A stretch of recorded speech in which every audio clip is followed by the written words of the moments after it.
नमस्कार दोस्तों, welcome to one day exam class. देखिए, railway NTPC group D exam में साइंस एक बहुत ही महत्वपूर्ण टॉपिक होता है, इसलिए आपको अपनी साइंस पर अच्छे से कमांड करके चलनी होगी।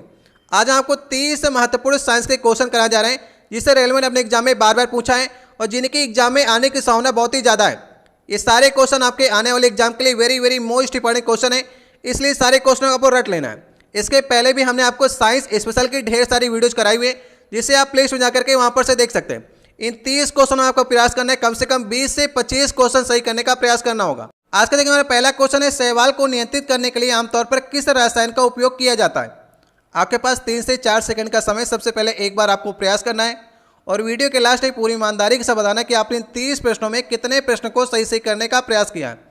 अक्सर आपने देखा होगा झीलों में या फिर तालाबों में आपने देखा होगा, स्विमिंग पूल में आपने देखा होगा कि पानी के ऊपर हरे कलर की काई जम जाती है, तो उस काई को हम लोग कहते हैं शैवाल। तो उसको नियंत्रित करने के लिए हम लोग किस रसायन का उपयोग करेंगे, तो इसका सही ऑप्शन होगा कॉपर सल्फेट। अगर आप पानी में कॉपर सल्फेट मिला देते हैं तो शैवाल या फिर पानी में आपको काई नहीं नजर आएगी। तो इसका फार्मूला होता है CuSO4, कॉपर सल्फेट का। इसको भी आप लोग ध्यान रखिएगा। अगर आपको वीडियो अच्छा लग रहा हो तो वीडियो को लाइक कर दीजिएगा।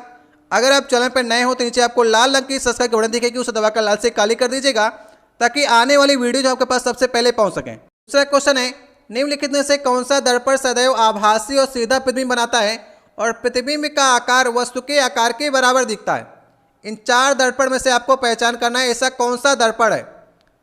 इसका सही ऑप्शन होगा समतल दर्पण। जो आपके घरों में लगा होता है वो समतल दर्पण होता है, जिसे आप लोग शीशा भी कहते हैं। तो जैसे आप शीशे पे अपने आप को देखते हैं तो आपको अपना प्रतिबिंब जो है वो आभासी नजर आता है कि आप वहाँ पर स्वयं खड़े हैं, और सीधा नजर आता है जैसे आपका सर ऊपर होता है, पैर नीचे होता है, तो वैसे आपको सीधा नजर आता है। और प्रतिबिंब का आकार वस्तु के आकार के बराबर ही दिखता है। जितने बड़े आप होते हैं उतने बड़े आप अपने समतल दर्पण पे दिखते हैं। लेकिन सीधा तो बनता है, लेकिन पार्श्व रूप से उल्टा ही बनता है। जैसे आप कोई प्रतिक्रिया करेंगे सीधे हाथ से तो आपको शीशे पे दिखाई पड़ेगी जिसे आप उल्टे हाथ से कर रहे हैं। अगर आप उल्टे हाथ से कोई प्रतिक्रिया करेंगे बाहर की ओर तो आपको शीशे में दिखाई पड़ेगी जिसे आप सीधे हाथ से कर रहे हैं। तो सीधा तो बनता है, लेकिन एग्जाम में आपसे पूछता है कि उल्टा कैसे बनता है, तो ये पार्श्व रूप से उल्टा बनता है। ठीक है, तो इसका सही ऑप्शन होगा चौथा वाला ऑप्शन। तीसरा क्वेश्चन है, जल जनित रोगों के रोगजनक जीवाणुओं को मारने की प्रक्रिया जिसे अस्पताल की सुरक्षा के लिए उपयोग किया जाता है वह क्या कहलाती है। ये 4 ऑप्शन आपके पास है। नीचे आपको इंग्लिश में लिखा मिल रहा है, तो इसे आप लोग नीचे से भी समझ सकते हैं। इसका सही ऑप्शन होगा ए वाला ऑप्शन। यहाँ पर आप लोग आंसर की में जाएंगे तो यहाँ पर आपको ए वाला ऑप्शन लिखेगा रोगाणुनाशन। तो ये प्रक्रिया क्या कहलाती है, रोगाणुनाशन कहलाती है। ए वाला ऑप्शन सही ऑप्शन होगा। देखिए, चौथा क्वेश्चन है शरीर का। यहाँ पर देखिए 4 ऑप्शन आपको दिए गए। इन 4 ऑप्शन में से कोई एक ऑप्शन आपको सिलेक्ट करना है और एक स्थान की जगह पर रखना है। वह बल है जिसके साथ पृथ्वी इसे अपनी ओर आकर्षित करती है। तो क्या आप सही करेंगे यहाँ पर। इसका सही ऑप्शन होगा वजन। शरीर का वजन वह बल है जिसके साथ पृथ्वी इसे अपनी ओर आकर्षित करती है। देखिए, वेट का फार्मूला क्या होता है, वेट या फिर वजन का फार्मूला क्या होता है। वेट बराबर होता है mg के, और m क्या है यहाँ पर मास है, और g क्या है ग्रेविटी है। ग्रेविटी क्या है, पृथ्वी का आकर्षण बल है। तो वजन आपका मास और ग्रेविटी के मल्टीप्लाई से बनता है। तो अगर आपसे कोई आपका वजन पूछता है तो आप क्या कहते हैं कि हम 60 किलो के हैं, जो कि आप बिल्कुल गलत कहते हैं, क्योंकि वजन एक बल है और बल की यूनिट किलो नहीं होती है, बल की यूनिट होती है न्यूटन। तो अगर आपसे कोई आपका वजन पूछता है तो हमेशा बताइए कि आप 60 न्यूटन के हैं। आप पृथ्वी पर खड़े हैं तो वहाँ पर ग्रेविटी लग रही है, और ग्रेविटी लग रही है तो आपका वजन जो होगा न्यूटन में निकलेगा। तो वेट को आपको न्यूटन बताना है। लेकिन अगर कोई आपसे द्रव्यमान आपका पूछता है तो उस वजन में आपको ग्रेविटी का भाग करना होगा, तब आपका द्रव्यमान निकलेगा। और ग्रेविटी मतलब जी का मान आपने देखा होगा कि 9.8 या फिर 10 होता है, तो 10 से भाग कर दीजिए तो आ जाएगा 6 kg।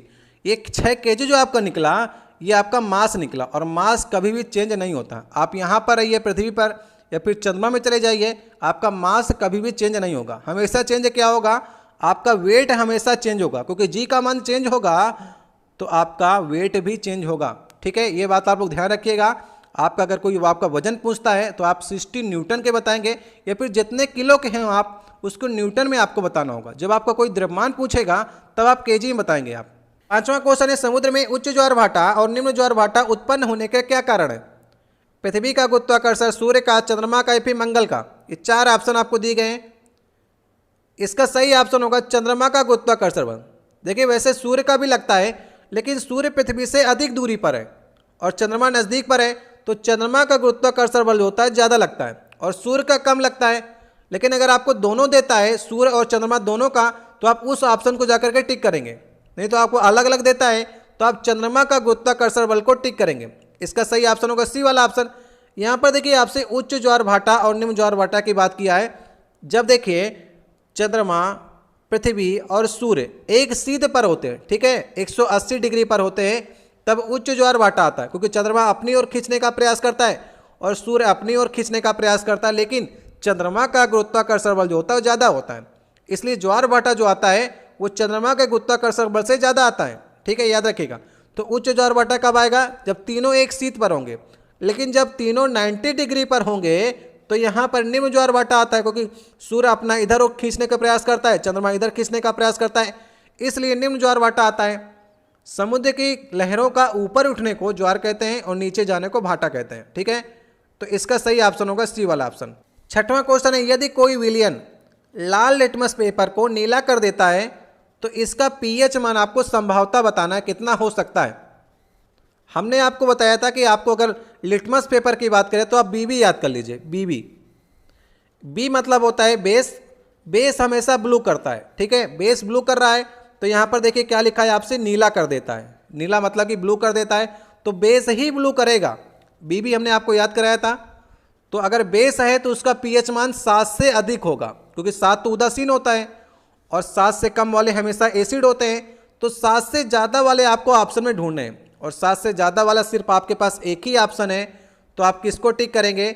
10 वाले ऑप्शन को टिक करेंगे। तो आपको क्या याद करना है?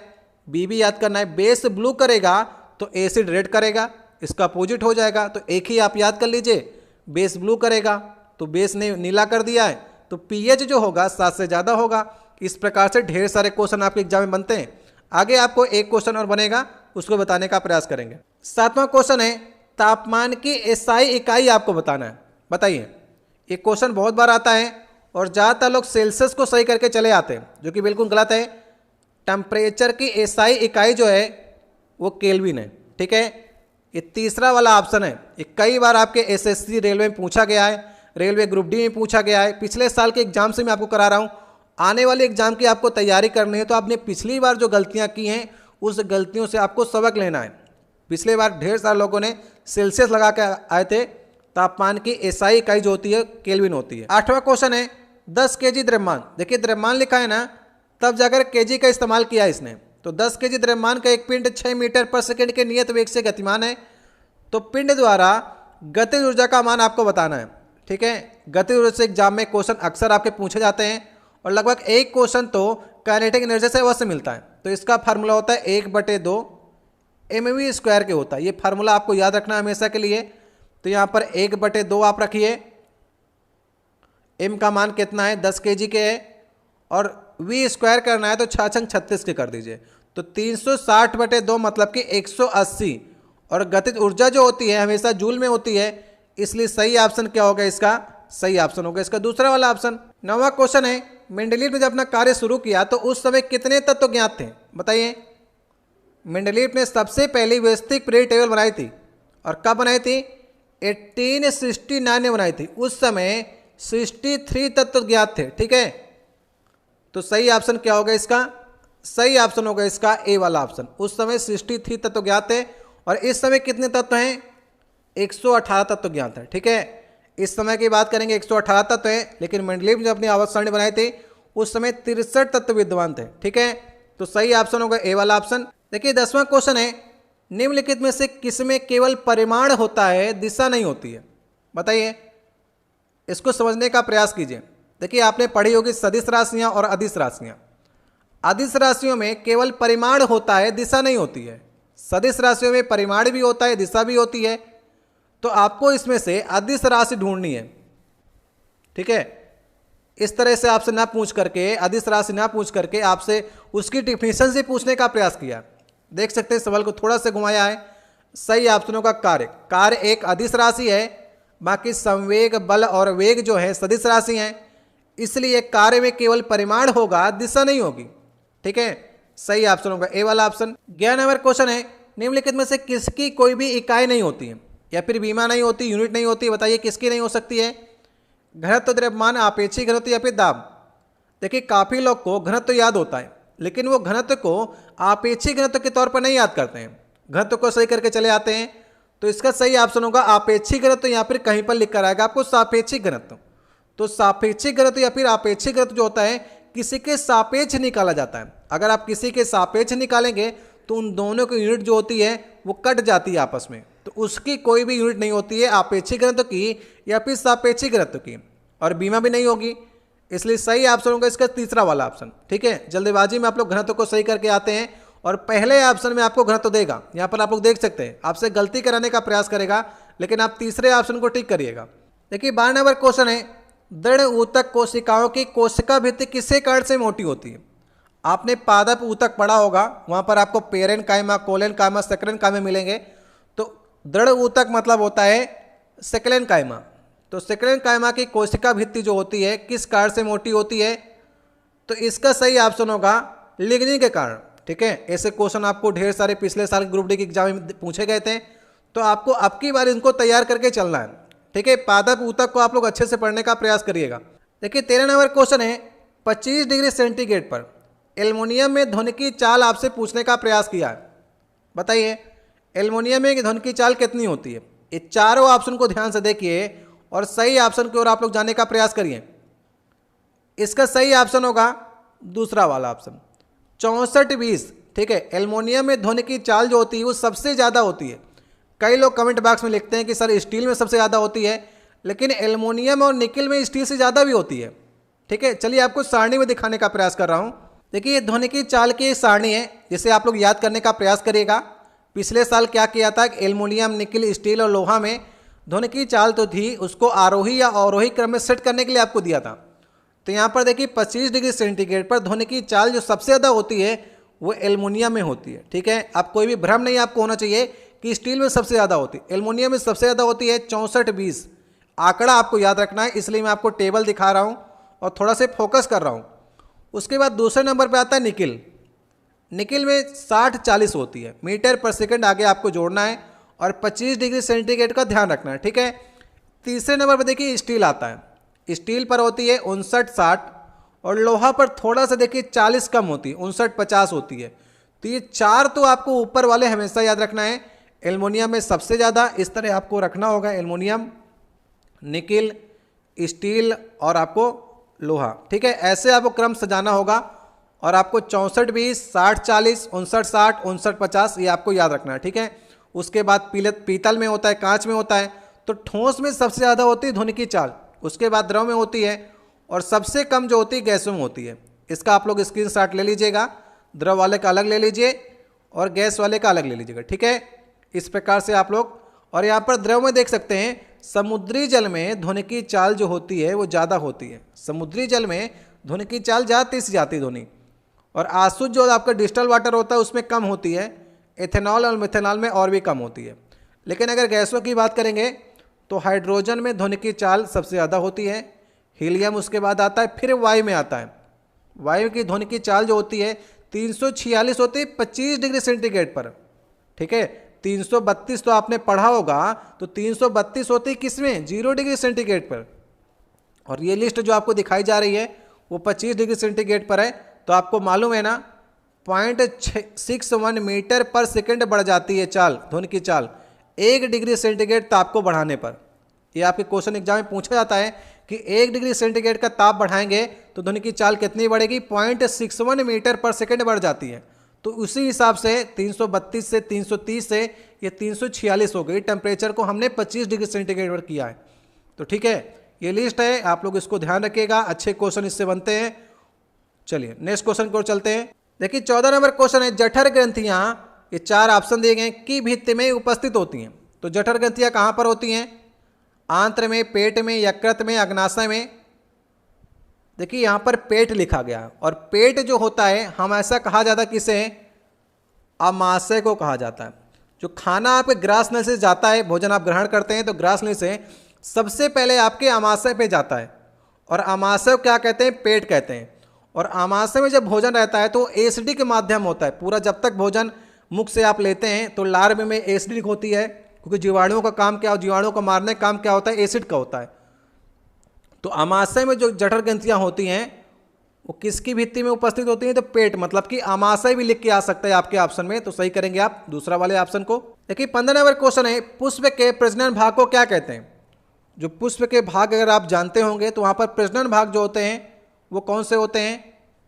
एक पुंकेसर होता है, एक अंडप होता है। पुंकेसर से अंडप जब मिलते हैं तब प्रजनन होता है, सही ऑप्शन होगा तीसरा वाला ऑप्शन। 16 नंबर क्वेश्चन है, निम्नलिखित में से कौन सा ऊतक पौधों को लचीलापन देता है? देखिए पादप ऊतक से 2 क्वेश्चन आपके एक ही सेट में पूछे गए थे, तो आपको पादप ऊतक को अच्छे से पढ़ना है। मृद ऊतक, जाइलम, स्थूल कोण ऊतक और दृढ़ ऊतक। तो हिंदी वाले अपना अच्छे से पढ़ के जाइएगा। पैरेन्काइमा, कोलेनकाइमा, सक्रेनकाइमा, ये सब आपको हिंदी में लिखे हुए मिलेंगे वहाँ पर, और इंग्लिश में आप देख सकते हैं। तो स्थूल कोण ऊतक जिसे हम लोग कहते हैं कोलेनकाइमा, ठीक है। तो इसका सही वाला ऑप्शन होगा तीसरा वाला ऑप्शन। ये क्या करता है? पौधों को लचीलापन प्रदान करता है, तीसरा ऑप्शन सही ऑप्शन होगा। 17 नंबर क्वेश्चन है, पास्कल किसकी एसआई इकाई है? बताइए पास्कल किसकी है? संवेग, ऊर्जा, दाब या फिर बल?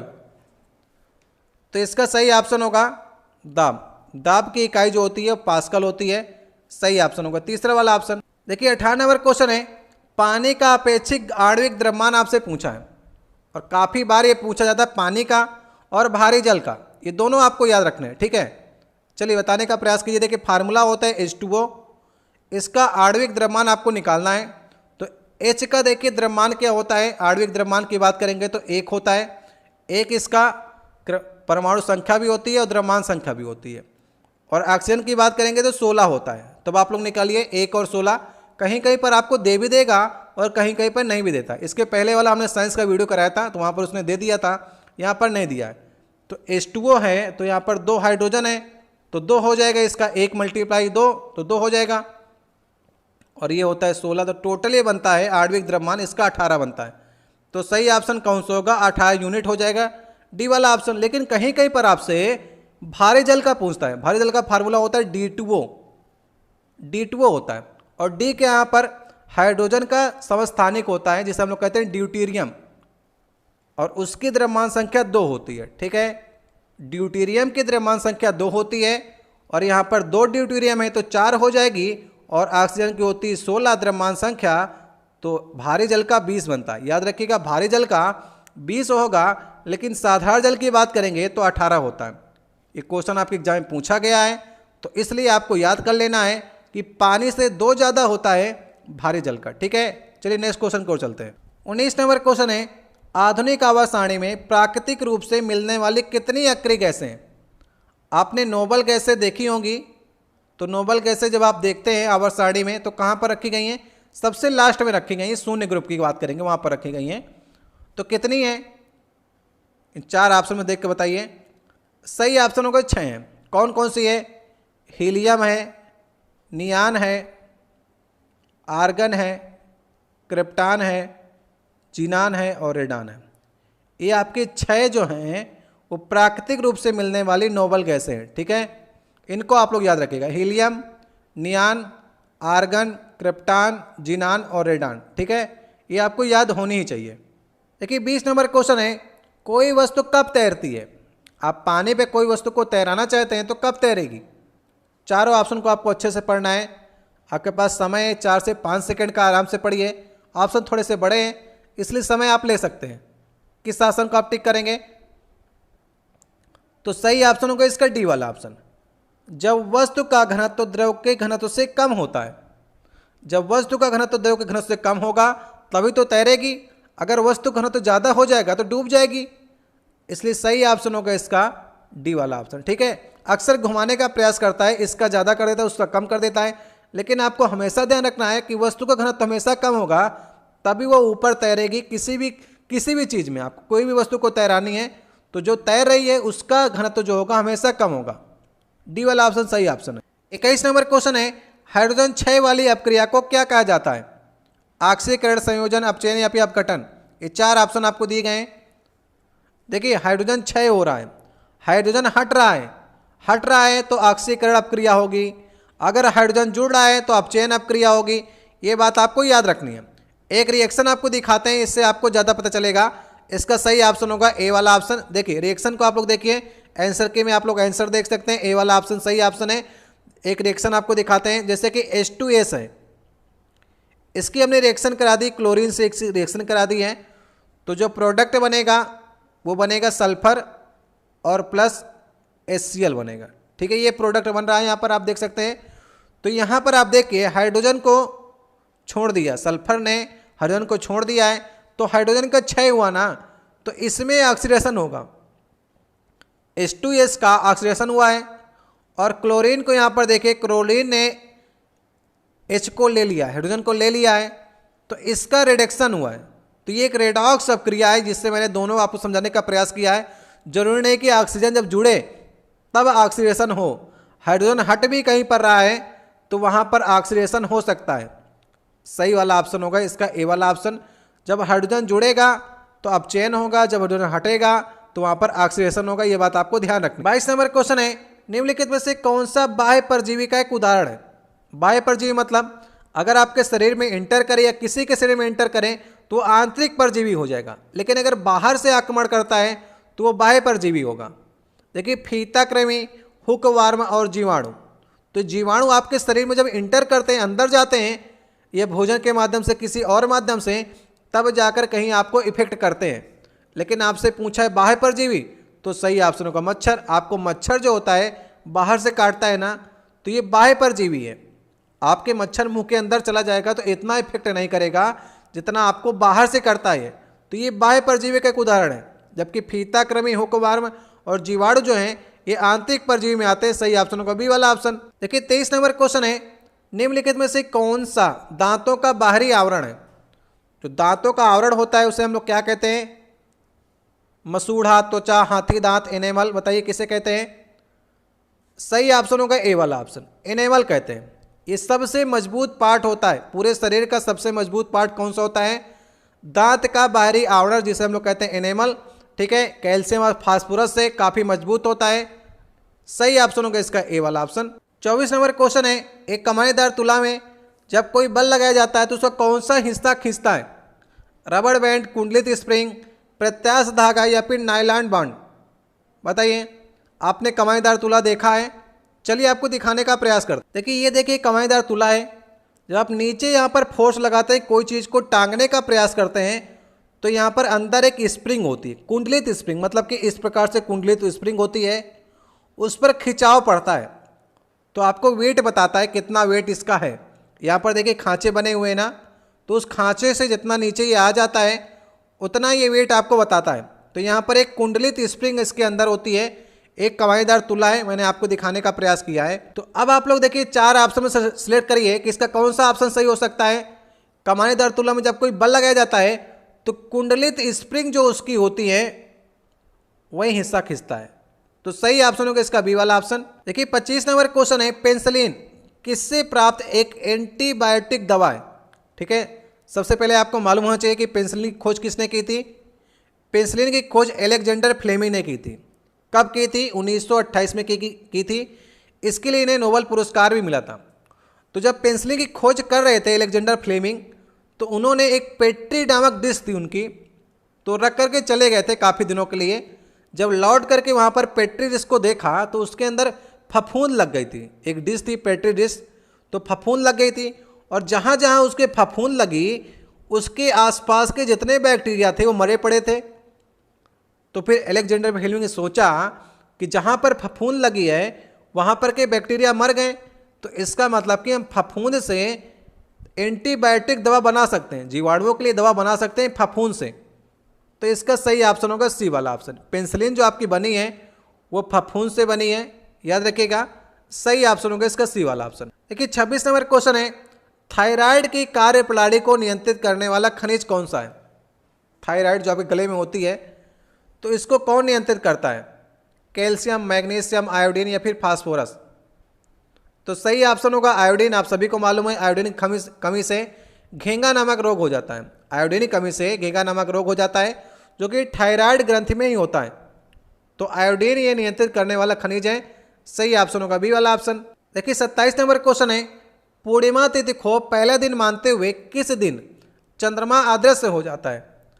आपको मालूम है चंद्रमा पहले पूरा होता है, फिर थोड़ा कम होता है, फिर थोड़ा कम होता है, ऐसे ऐसे कह के अमावस्या के दिन जो होता है चंद्रमा अदृश्य हो जाता है। तो पूर्णिमा को अगर आपने पहला दिन माना है तो अमावस्या उसके 15 दिन बाद पड़ेगी।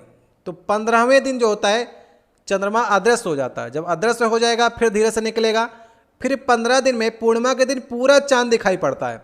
और जैसे पूर्णिमा के दिन पूरा चांद दिखाई पड़ेगा तो 15 दिन बाद 15 दिन में पूरा दिखाई पड़ता है और 15 दिन में घटता है। तो एक महीने का पूरा पीरियड होता है। एक शुक्ल पक्ष होता है। शुक्ल पक्ष जब होता है जब चांद शुक्ल पक्ष का अंतिम दिन जो होता है वो पूर्णिमा होता है और कृष्ण पक्ष का अंतिम दिन जो होता है अमावस्या होता है। देखिए पूर्णिमा को भारतीय संस्कृति में काफ़ी अच्छा माना गया है। और त्यौहार भी आपने जाना होगा, आपने चैत बैसाख जेठ आषाढ़ सावन भादो जो हिंदी महीनों के नाम हैं। तो चैत की जो पूर्णिमा होती है उस दिन पड़ती है आपकी हनुमान जयंती और बैसाख की जो पूर्णिमा होती है उस पर पड़ती बुद्ध जयंती। तो क्वेश्चन आपके एग्जाम में पूछा जाता है क्वेश्चन कि कौन सा त्यौहार पूर्णिमा के दिन नहीं पड़ता है। ऐसे आपको 4 ऑप्शन दे देता है, हनुमान जयंती, बुद्ध जयंती, गुरु पूर्णिमा, रक्षाबंधन और एक दिवाली दे देगा। तो दीपावली जो है अमावस्या के दिन पड़ती है, ठीक है। लेकिन अगर बात करेंगे हनुमान जयंती की, बुद्ध जयंती की, एक व्रत सावित्री होती है, गुरु पूर्णिमा होती है, रक्षाबंधन होता है, पुष्कर मेला होता है, होली होती है आपकी, ये सब आपकी पूर्णिमा के दिन पड़ती हैं। तो पूर्णिमा का काफ़ी महत्व है। पूर्णिमा के दिन पूरा रूप से चांद जो होता है आपको दिखाई पड़ता है और अमावस्या के दिन चांद बिल्कुल से छुप जाता है, ठीक है। तो सही ऑप्शन होगा इसका सी वाला ऑप्शन। ये भी आप लोग ध्यान रखिएगा कि पूर्णिमा के दिन कौन सा त्यौहार पड़ता है, क्योंकि आपके एग्जाम के लिए इंपॉर्टेंट है। अगर आप भारतीय संस्कृति से जुड़े हुए हैं तो उसके लिए भी इंपॉर्टेंट है। सी वाला ऑप्शन सही ऑप्शन। 28 नंबर क्वेश्चन है, फिनप्थलीन को किसमें मिलाने पर गुलाबी रंग हो जाता है? जल में, लवड़ी, विलयन में, अम्ल में, क्षार में? प्रयास करिए बताने का। गुलाबी रंग या फिर कहीं कहीं पर आपको रेड भी लिखा मिलेगा, वैसे गुलाबी इसका सही होता है। तो कहाँ पर आप मिलाएंगे, किसमें मिलाएंगे गुलाबी रंग हो जाएगा? ये क्वेश्चन मैंने आपको पिछले वीडियो में पूछा था, इस वीडियो में आपको बताने का प्रयास कर रहा हूँ। देखिए ये महत्वपूर्ण इंडिकेटर है, जैसे लिटमस पेपर आपका हो गया, मिथाइल ऑरेंज हो गया, फिनप्थलीन हो गया, ये 3 को आपको याद रखना है। अगर आप ब्लू लिटमस पेपर ले रहे हैं उसे एसिड में डालेंगे तो रेड हो जाएगा, रेड लिटमस पेपर ले रहे हैं उसे आप बेसिक में डालेंगे तो ब्लू हो जाएगा, बाकी आप बेसिक में डालेंगे इसे तो नो कलर चेंज होगा, ठीक है। लिटमस पेपर की बात हो गई है। मिथाइल ऑरेंज की बात करते हैं। मिथाइल ऑरेंज अगर आप इंडिकेटर लेते हैं, सूचक लेते हैं, उसको आप एसिडिक सोल्यूशन में डालते हैं तो उसका रंग लाल हो जाता है, बेसिक में डालेंगे तो पीला हो जाएगा, और न्यूट्रल अगर विलयन कोई होगा, उदासीन विलयन होगा तो उसमें ऑरेंज कलर का शो करेगा। फिनैल्थलीन की बात करते हैं जो आपके प्रश्न में पूछा गया है। फिनैल्थलीन को अगर आप एसिडिक सोल्यूशन में डालते हैं तो रंगहीन सोल्यूशन देता है, ठीक है। अगर फिनैल्थलीन को आप बेसिक सोल्यूशन में डालेंगे तो उसका रंग चेंज होकर के रेड कलर हो जाता है, रेड हो जाता है, या फिर आप यहाँ पर पिंक लिख सकते हैं, गुलाबी हो जाता है, ठीक है। दोनों आपके एग्जाम में पूछ लेता है, कभी कभी रेड आपसे लिखता है लेकिन अधिकतर आपके एग्जाम में पिंक पूछता है। तो पिंक हो जाता है कब? फिनप्थलीन को जब बेसिक सोल्यूशन में डालते हैं, ठीक है। तो क्या सही करेंगे आप? ये देखिए आपका क्वेश्चन है, तो क्या सही करेंगे आप? यहाँ पर क्षार सही करेंगे, बेसिक। फिनप्थलीन को बेसिक या फिर क्षार में मिलाने पर गुलाबी रंग शो करता है या फिर रेड रंग शो करता है? तो डी वाला ऑप्शन सही ऑप्शन होगा। देखिए 29 नंबर क्वेश्चन है, ये भी क्वेश्चन हमने आपसे पिछले वाले वीडियो में पूछा था और काफ़ी लोगों ने सही जवाब इसका दिया। असंगत की आपको पहचान करनी है। असंगत चुनिए आप लोग इसमें से, मूली, गाजर, आलू, टमाटर। देखिए मूली की बात करें, गाजर की बात करें और आलू की बात करें, ये सभी तीनों जो होते हैं ज़मीन के अंदर होते हैं, ठीक है। और टमाटर जो होता है ज़मीन के ऊपर होता है। तो इसका सही वाला ऑप्शन होगा बी वाला ऑप्शन। टमाटर ऊपर होता है और मूली, गाजर, आलू जो होते हैं वो ज़मीन के अंदर होते हैं। तो असंगत कौन सा इसमें से? टमाटर इसका सही ऑप्शन होगा। आज का देखिए हमारा 30 नंबर क्वेश्चन है, आज का लास्ट क्वेश्चन होगा। निम्नलिखित में से कौन सा पौधा जंगली पत्ता गोभी से उत्पन्न नहीं होता है? आपने गोभी देखी होगी, तो गोभी कई प्रकार की होती है, तो इसमें से आपको बताना है जो गोभी से उत्पन्न नहीं होता है वो कौन सा है? मूली, ब्रोकली, गांठ गोभी और करम साग, ये 4 ऑप्शन आपको दिए गए। तो समझ में आपको आ रहा होगा कि मूली का कोई भी संबंध नहीं है पत्ता गोभी से। ब्रोकली भी आपको देखी होगी आपने, गोभी जैसे दिखती है। गांठ गोभी, करम साग, ये सभी आपकी पत्ता गोभी जैसी होती है, लेकिन मूली जो होती है बिल्कुल चेंज होती है। तो हमारे 30 महत्वपूर्ण प्रश्नों की सीरीज थी जो आपके पिछले एग्जाम में पूछे गए क्वेश्चन है, और इनके आने की संभावना काफ़ी ज़्यादा है। मैंने 30 क्वेश्चन में से कम आपको 45 क्वेश्चन बताने का प्रयास किया है। जिस क्वेश्चन से जितने क्वेश्चन आपके बन सकते थे उतने बनाने के प्रयास किए हैं। जैसे घुमा करके आपके एग्जाम में क्वेश्चन पूछता है वैसे बताने का हमने प्रयास भी किया है। तो आपने इन 30 क्वेश्चन में से कितने क्वेश्चन सही करने का प्रयास किया है। अगर आपका स्कोर 21 से 25 के बीच में है, इसका मतलब आपने तैयारी बढ़िया की है और आप एग्जाम के लिए बढ़िया तैयारी के साथ जा रहे हैं। अगर आप 25 प्लस के रहे हैं तो आपकी साइंस बहुत अच्छी है, आपका मीडियम जो होगा वो साइंस साइड से आप होंगे तो आप 25 से अधिक सही कर सकते हैं या फिर 30 में 30 भी सही कर सकते हैं। जितना भी आपका स्कोर हुआ हो उससे कमेंट बॉक्स में लिखने का प्रयास कीजिएगा। अगर आपको सीरीज अच्छी लगे तो आप लोग कमेंट बॉक्स में कह सकते हैं, हम आपको ढेर सारी इसी प्रकार की सीरीज कराने का प्रयास करेंगे। पहले भी हमने आपको कराई है, फिर से आपके लिए स्टार्ट करेंगे एनटीपीसी ग्रुप डी के लिए। एक क्वेश्चन मैं आपके लिए छोड़ने जा रहा हूँ, इसको आप लोग को जवाब देना है। निम्नलिखित में से कौन सा गुण अधातुओं में नहीं होता है। ध्यान से प्रश्न को पढ़िएगा, ध्यान से पढ़ेंगे तभी आप इसको सही कर पाएंगे। तो बताइए, तननशीलता, अनुनादी, आघात वर्धनीयता या फिर इनमें से सभी। तो ये 4 ऑप्शन आपको दिए गए हैं, तो बताना है कौन सा गुण अधातुओं में नहीं होता है। ठीक है, वीडियो आपको कैसा लगा? वीडियो अच्छा लगा हो तो जाते जाते एक बार आप लोग लाइक अवश्य कीजिएगा। इसका सेकेंड पार्ट लाएंगे तब इस प्रश्न की चर्चा करेंगे और इसका उत्तर बताने का प्रयास करेंगे। वैसे उम्मीद है कि आप सभी लोग इसका उत्तर बताने का प्रयास करेंगे। ठीक है, मिलते हैं आपसे नेक्स्ट वीडियो में। बहुत बहुत धन्यवाद। पार्ट 2 में आपसे मुलाकात होगी।